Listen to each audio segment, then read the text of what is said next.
How to stop all third party apps on iPhone. If you're looking for a way to stop third party apps on your iPhone from running in the background, using up your data, or accessing your privacy, I've got you covered. Today, I'm going to show you how to manage third party apps, control the permissions, and give your iPhone a little more privacy and performance boost. Let's dive right in. First, let's talk about closing the apps that are running in the background. While iPhone manages apps well, you might want to close some of them to stop them from using data or draining battery. On iPhone with a home screen, just double tap it to bring up the app switcher. On newer iPhones without a home button, swipe up from the bottom and pause to see your apps. Now simply swipe up any third party apps that you want to remove.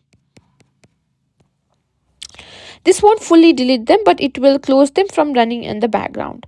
Now let's stop from refreshing in the background. This can save battery and data uses. Simply go to settings and scroll down until you find an option that says general, and simply find background app refresh.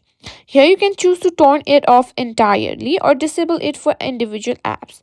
This will stop third-party apps from updating or using data in the background.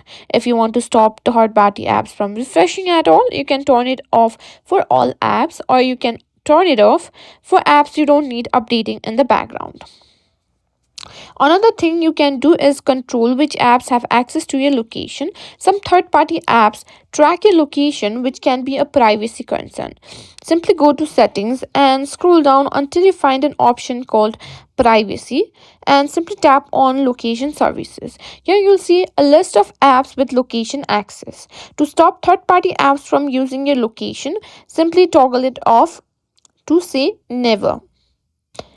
And that's it. That's how you can simply stop third party apps from running in the background using your location and accessing your privacy.